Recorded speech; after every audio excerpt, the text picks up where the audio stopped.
Ça fait presque un an que j'utilise ce joli bébé. Il est vraiment génial, c'est un formidable outil de travail, mais il y a tout de même quelques points qui agacent. Aujourd'hui, je vous propose le test longue durée de l'iPhone 15 Pro Max. L'iPhone 15 Pro Max n'est pas ce que l'on pourrait appeler un poids plume. Il est massif et lourd, comptez 76,7 mm en largeur, 159,9 mm en hauteur et 8,25 mm en épaisseur pour un poids calé à 221 grammes.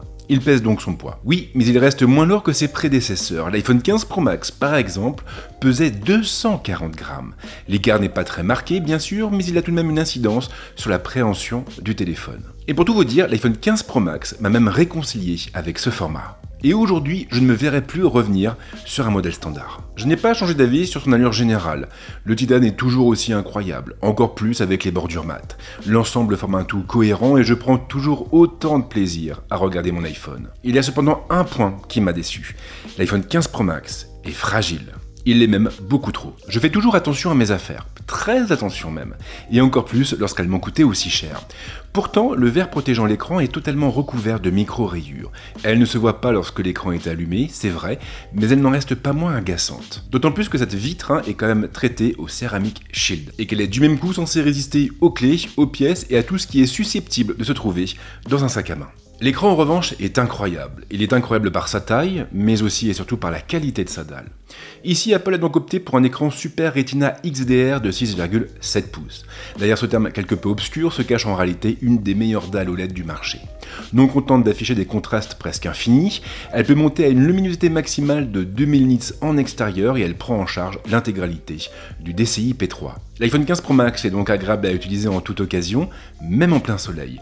Mais surtout, il sublime les contenus, qu'il s'agisse de nos films ou de nos séries, ou même de nos photos et de nos propres vidéos. Et j'insiste vraiment sur ce point, l'iPhone 15 Pro Max est tourné vers la création. Si votre truc à vous, c'est de regarder des films et des séries, restez plutôt sur l'iPhone 15 Plus. Et puis bien sûr, il y a le ProMotion. L'écran du téléphone peut atteindre un taux de rafraîchissement de 120 Hz suivant les usages et ça change bien entendu la donne. Les défilements sont plus rapides, mais surtout les jeux rapides se montrent beaucoup plus fluides. Et là, on s'en prend même plein les yeux et encore plus lorsqu'on utilise le téléphone avec un accessoire comme la Backbone One. Si le sujet vous intéresse, je vous renvoie d'ailleurs vers cette vidéo qui explique un peu comment transformer son iPhone en console portable. Il est évidemment impossible d'évoquer l'écran de l'iPhone 15 Pro Max sans parler de Dynamic Island, et donc de ce fameux double poinçon présent dans la partie haute de la dalle.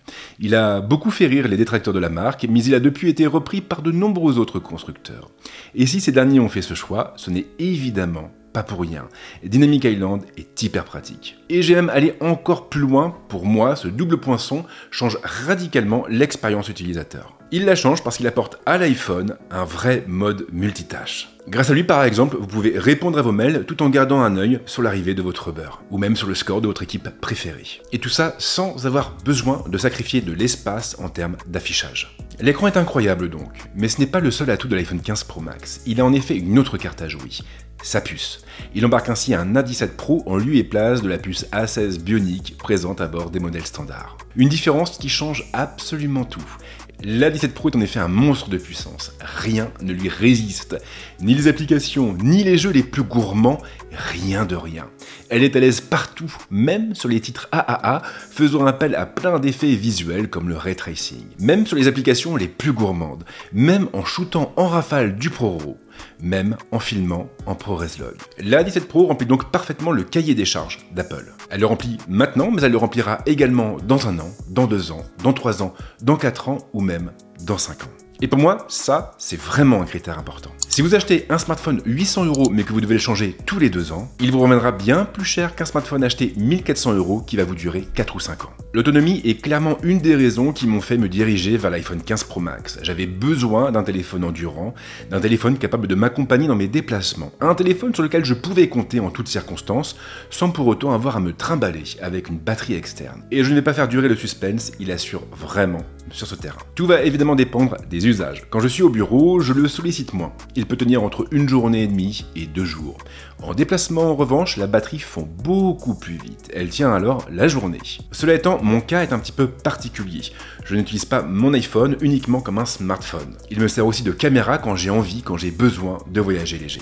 Cette année, par exemple, j'ai couvert l'intégralité du MWC avec l'iPhone 15 Pro Max. Il y a cependant un point qui agace, la batterie se dégrade vite. En 10 mois, elle est déjà tombée à 98% et avec seulement 213 cycles de charge. Alors bien sûr, hein, c'est mieux que l'iPhone 14 Pro, mais j'espérais une batterie plus durable. D'ailleurs, si vous avez vous aussi un iPhone, eh bien dites-moi dans les commentaires à quel pourcentage vous en êtes. Les iPhones ont toujours été bons en photo et l'iPhone 15 Pro Max ne déroge pas à la règle. C'est même un très bon appareil photo.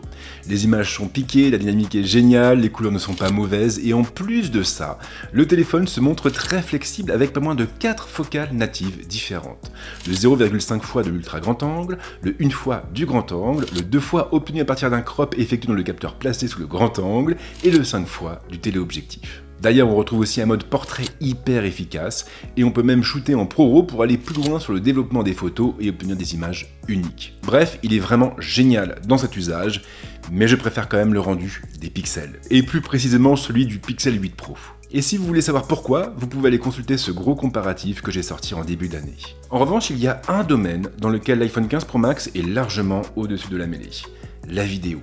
Il est largement au-dessus de ses concurrents parce qu'il est capable d'obtenir des images extrêmement détaillées avec un très beau piqué et une excellente dynamique tout en proposant ce qui est sans doute la meilleure stabilisation du marché. Je m'étais d'ailleurs amusé à filmer toute une vidéo à l'iPhone 15 Pro Max et elle vous avait beaucoup plu si j'en crois les commentaires que vous m'avez laissés. Par contre, il y a quand même un point qui est assez amusant. Je filme très peu en ProRes Log et je préfère m'appuyer sur les modes automatiques. Alors que pourtant à la base, j'avais acheté l'iPhone 15 Pro Max justement pour pouvoir filmer en ProRes Log. Alors pourquoi est-ce que je préfère les modes automatiques? Eh bien tout simplement parce qu'ils sont beaucoup plus faciles à mettre en œuvre dans mon workflow.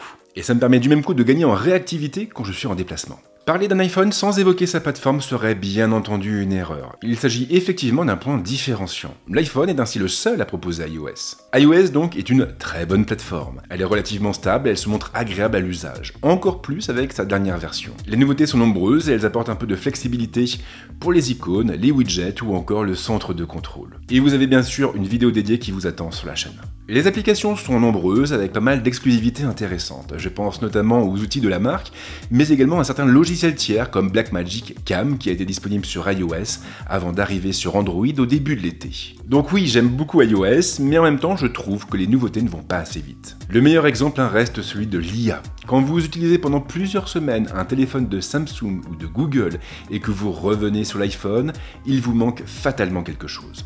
Apple Intelligence viendra bien évidemment combler ce vide, mais 1 ou 2 ans après la concurrence. Je peux également citer Siri. Il n'est pas mauvais, c'est vrai, mais on est vraiment très loin de l'expérience que proposent des outils comme Gemini, ChatGPT ou même Copilot. Et là encore, si Apple a présenté la nouvelle version de son assistant à la WWDC, on ne pourra sans doute pas en profiter en français avant 2025 dans le meilleur des cas. Alors bien sûr, tout ça est très agaçant, mais l'iPhone peut compter sur quelque chose que les autres n'ont pas, l'écosystème Apple. Je ne vais évidemment pas vous énoncer toutes les interactions que permettent les produits de la marque. Il faudra une vidéo dédiée rien que sur ce sujet. Mais ce que je peux vous dire en revanche, c'est que je n'ai jamais connu un écosystème aussi intelligent et rationnel que celui-ci. Tout est fait avec intelligence, il n'y a aucune friction, aucun paramètre à régler. Vous allumez votre iPhone, vous vous connectez à votre compte iCloud et votre téléphone vient naturellement trouver sa place dans votre écosystème. C'est juste génial, vous shootez tout un après-midi avec votre iPhone, vous retrouvez les photos sur l'iPad et vous les retouchez avec votre pencil sans avoir rien à faire. Ou alors vous montez un format court sur votre Mac avec Final Cut Pro, vous l'envoyez sur votre iPhone et là encore en toute transparence, en toute simplicité. Le workflow est vraiment hyper fluide et en prime vous avez plein de petites choses qui améliorent grandement l'expérience utilisateur. Je peux penser par exemple au fait de payer les commandes passées sur son Mac avec sa montre, avec son Apple Watch et donc avec Apple Pay, ou encore le fait de pouvoir utiliser ses AirPods avec l'ensemble des appareils Apple, que ce soit l'iPhone, le Mac ou encore l'iPad. Et tout ça sans avoir rien à faire. Et encore, tout ce que je vous dis est très loin de la réalité des faits. C'est comme pour beaucoup de choses, il faut vivre cet écosystème pour le comprendre, et pour comprendre tout ce qu'il peut nous apporter. Vous me demandez souvent quel est le meilleur téléphone du marché, et parfois vous pensez que c'est l'iPhone, puisque c'est l'un de ceux que j'utilise le plus. Mais vous vous trompez sur toute la ligne, le téléphone parfait n'existe pas. Et l'iPhone 15 Pro Max n'est clairement pas exempt de défauts. Il est très bon, c'est vrai, mais il reste fragile, avec une batterie qui se dégrade trop vite, un appareil photo qui n'égale pas tout à fait la concurrence et une plateforme qui manque encore d'intelligence. Oui, mais il a aussi de nombreuses qualités, comme son incroyable écran, sa puce hors norme, son autonomie, ses capacités en matière de vidéo et bien sûr son écosystème. Et si ces qualités répondent à vos besoins, alors oui, vous pouvez acheter l'iPhone 15 Pro Max. Mais ne le faites pas en juillet, ni même en août. Attendez le mois de septembre. C'est effectivement à cette date qu'Apple va présenter les iPhone 16. Et une fois que les iPhone 16 auront été présentés, l'iPhone 15 Pro Max verra son prix baisser. Et là, pour le coup, il sera encore plus intéressant. Merci en tout cas de m'avoir suivi jusque-là, et comme d'habitude, si vous avez des questions, des choses que vous aimeriez savoir, eh bien, les commentaires sont là pour ça. Et si vous voulez me soutenir, eh bien, le mieux c'est encore de lâcher un petit like, un petit partage, et de vous abonner à la chaîne. Mais si vous le faites, pensez à activer la petite cloche pour ne pas louper mes prochaines sorties. Et en ce qui me concerne, comme à l'accoutumée, je vous souhaite de passer une très bonne semaine, un très bon week-end, de très bonnes vacances. Et on se retrouve très vite avec d'autres contenus ici, mais également ailleurs. Ciao.